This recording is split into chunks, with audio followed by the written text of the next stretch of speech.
আসসালামু আলাইকুম, আমি Jamal Hossain Raju. Digital marketing part ওয়ানে আপনাকে স্বাগতম। তো আজকে আমি আলোচনা করব যে ফ্রিল্যান্সিং করার জন্য কোন কোন বিষয়গুলো আপনার জানতে হবে বা কোন কোন টার্মিনোলজিগুলো আপনার জানতে হবে এবং এগুলোর বিশ্লেষণ করব এবং আপনাকে একটা কনসেপ্ট সম্পূর্ণভাবে ক্লিয়ার করে দেব যে ফ্রিল্যান্সিং কি, আউটসোর্সিং কি, এই দুটার মধ্যে পার্থক্য কি। অনেকে এগুলো তালগুলো পাকিয়ে ফেলে। তারপর ফ্রিল্যান্সিংয়ের কতগুলো সেক্টর আছে এবং কোনটাতে গেলে কি হবে না হবে সব কিছু এভরিথিং। তো প্রথমে আমি আলোচনা করব ফ্রিল্যান্সিং নিয়ে। ফ্রিল্যান্সিং ফ্রি যোগ ল্যান্সিং ইকুয়াল টু ফ্রিল্যান্সিং। তো ফ্রিল্যান্সিং মানে হচ্ছে মুক্ত পেশা, মুক্তভাবে কাজ করা। অর্থাৎ আপনি কোনো একটা বিষয়ের উপর স্কিলড, এই বিষয়ের উপর আপনি আপনার ক্লায়েন্টের বা বায়ারের কাজ করে দিচ্ছেন, এটা হচ্ছে ফ্রিল্যান্সিং। তো ফ্রিল্যান্সিংটা হচ্ছে ডাইরেক্ট ফ্রি ভিসার মতো। বিদেশের মানুষ যায় না যে ফ্রি ভিসা, যে ওই কোম্পানির কাজ করে দেয়, ওই কোম্পানির কাজ করে দেয়, নির্দিষ্ট কোনো মেয়াদের জন্য কাজ করে না, জাস্ট নির্দিষ্ট একটা কাজের উপর ভিত্তি করে সে কাজটা করে দেয়। যে আজকে ওনার এই কাজ আছে, এই কাজটা করে দেয়, আজকে ওনার ওই কাজ আছে, ওই কাজটা করে দেওয়া। অর্থাৎ এটা হচ্ছে ফ্রিল্যান্সিং। অর্থাৎ যে সময় যার কাজ পায় তার কাজে করে দেয়। এটা চুক্তি ভিত্তিকও হতে পারে, আবার এটা ঘন্টা ভিত্তিকও হতে পারে, দিন ভিত্তিকও হতে পারে, আবার এটা টাস্ক ভিত্তিক হতে পারে। যে একটা লোগো ডিজাইন করে দিলাম, ব্যানার ডিজাইন করে দিলাম, ওটার বিনিময়ে পেমেন্ট নিলাম। তো এটা হচ্ছে ফ্রিল্যান্সিং। অর্থাৎ আপনি কোনো একটা বিষয়ের উপর স্কিল্ড হয়ে ওটার উপরে মুক্তভাবে কাজ করা, যখন যার কাজ পান তার কাজে করে দেওয়া। আর আউটসোর্সিং কি? আউটসোর্সিং হচ্ছে দেশের মাটিতে বসে বিদেশি কোনো বায়ারের বা বিদেশি কোনো প্রতিষ্ঠানের কাজ করে দেওয়া। এক কথায় এটি হচ্ছে আউটসোর্সিং। এই দুটার মধ্যে মৌলিক আর তেমন কোনো পার্থক্য নাই। আর আউটসোর্সিং বা ফ্রিল্যান্সিং শব্দ দুটো খুব কাছাকাছি বা ক্লোজ রিলেটেড। তো এর কয়টা সেক্টর আছে? এর অনেকগুলো সেক্টর আছে, যেমন ডিজিটাল মার্কেটিং, তারপর web design, graphics design, app development, আরও অনেকগুলো সেক্টর আছে। অর্থাৎ আপনি যে কোনো কাজ পারেন না কেন, ওটা অনলাইন ভিত্তিক আপনি সার্ভিস দিতে পারলে ওইখান থেকে আপনি ইনকাম পাবেন। তো ডিজিটাল মার্কেটিং, ডিজিটাল মার্কেটিং হচ্ছে ডিজিটাল উপায়ে মার্কেটিং বা ডিজিটালি মার্কেটিং।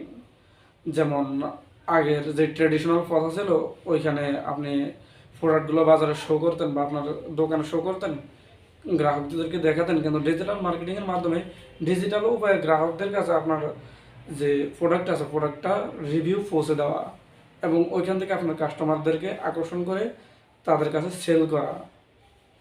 অর্থাৎ আপনার প্রোডাক্টকে সেলসে রূপান্তর করা অনলাইনের মাধ্যমে।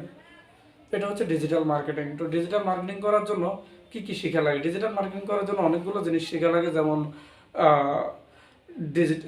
মেটা অ্যাডস ক্যাম্পেইন বা ফেসবুক অ্যাডস ক্যাম্পেইন, এই বিষয়ে পুরোপুরিভাবে এক্সপার্ট হওয়া। তারপর মার্কেটিং স্ট্র্যাটেজি ভালোভাবে জানা। তারপর টুইটার মার্কেটিং, পিন্টারেস্ট মার্কেটিং, তারপর আরও যেসব মার্কেটিংয়ের জিনিসগুলো আছে যেমন লিঙ্কডইন মার্কেটিং, এই জিনিসগুলোর উপরে বা ফেসবুক মার্কেটিং, এই জিনিসগুলোর উপরে পুরোপুরিভাবে এক্সপার্ট হতে পারলেই আপনি ডিজিটাল মার্কেটিং করতে পারবেন বা ডিজিটাল মার্কেটার হিসেবে আপনি পরিচিতি পাবেন।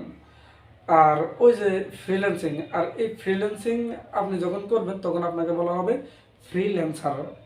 আপনার এটা হচ্ছে আইডেন্টিটি। তারপর আছে আপনার গ্রাফিক্স ডিজাইন। গ্রাফিক্স ডিজাইন কি? বিভিন্ন ফটো ডিজাইন, তারপর বিভিন্ন ব্যানার ডিজাইন, লোগো ডিজাইন, এগুলা করার মাধ্যমে আপনি যখন কোনো একটা কোম্পানির কাজ করে দিচ্ছেন, এটা হচ্ছে আপনার গ্রাফিক্স ডিজাইন। অর্থাৎ গ্রাফিক্সের যে কাজগুলো আছে এগুলো করে দেওয়া। তারপরে ওয়েব ডিজাইন। ওয়েব ডিজাইন হচ্ছে বিভিন্ন ধরনের ওয়েবসাইট তৈরি করে দেওয়া, যেমন পোর্টফোলিও ওয়েবসাইট আছে, তারপর বিজনেস ওয়েবসাইট আছে, তারপর আপনার পোর্টফোলিও ওয়েবসাইট আছে, আরও বিভিন্ন ধরনের ওয়েবসাইট আছে, প্রায় 20 থেকে 25টা ধরনের ওয়েবসাইট আছে। এই ওয়েবসাইটগুলো আপনি তৈরি করে দেওয়ার মাধ্যমে আপনার ক্লায়েন্ট বা বায়ারদের কাছ থেকে পেমেন্ট নেওয়া হচ্ছে ওয়েব ডিজাইন। আবার ওয়েব ডিজাইনের বিভিন্ন খুঁটিনাটি জিনিস যখন আপনি জানবেন বা এক্সপার্ট হবেন, তখন ওইখান থেকে আপনার ইনকাম করা সম্ভব। তারপরে এর বাইরে আছে আপনার অ্যাপস ডিজাইন। যখন আপনি কোডিংয়ে ভালোভাবে এক্সপার্ট হতে পারবেন, তখনই আপনি কোডিংয়ে এক্সপার্ট হতে পারলে আপনি অ্যাপ ডিজাইন করতে পারবেন। আ- আর অ্যাপ ডিজাইন করতে হলে আপনাকে একবার সম্পূর্ণভাবে এক্সপার্ট হতে হবে কোডিংয়ের উপরে, তাহলে আপনার দ্বারা এটা সম্ভব। তারপরে আছে আপনার এই তো আরও অনেক বিষয় আছে। তারপর আপনার এগুলোর মধ্যে পার্থক্য কি, বা কোনটা বেস্ট বা কোনটা সহজ হবে। আমি মনে করি যে কেউ যদি ফ্রিল্যান্সিং শিখতে চায় তাহলে তার জন্য প্রত্যেকটা সেক্টরই বেস্ট, যদি সে প্রত্যেকটা সেক্টরে এক্সপার্ট হতে পারে। কিন্তু এখন এক্সপার্ট হওয়াটাই ব্যাপার। যদি কারো হাতে সময় কম থাকে, 6 মাস থেকে 1 বছর বা এরকম, তাহলে আমি বলবো যে ডিজিটাল মার্কেটিং শেখাই বেস্ট। এখানে সময় কম লাগে, এফোর্ট কম লাগে, কিন্তু কাজ দ্রুত শেখা হয়ে যায়, কারণ এগুলো খুবই সিলি কাজ, আপনি জাস্ট শেখাটাই ফ্যাক্ট। তারপরে কারো হাতে যদি আপনার তার থেকে 2 বছর বা এরও বেশি সময় থাকে, তাহলে আমি বলবো আপনি যে কোনো সেক্টরে কাজ শিখতে পারেন।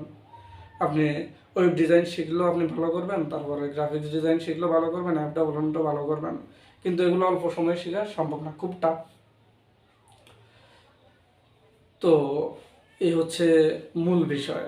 আমি মনে করি যে আমি ফ্রিল্যান্সিং, আউটসোর্সিং এবং ফ্রিল্যান্সিংয়ের সেক্টরগুলো সম্বন্ধে খুব স্বল্প পরিসরে একটা ধারণা দিতে পেরেছি।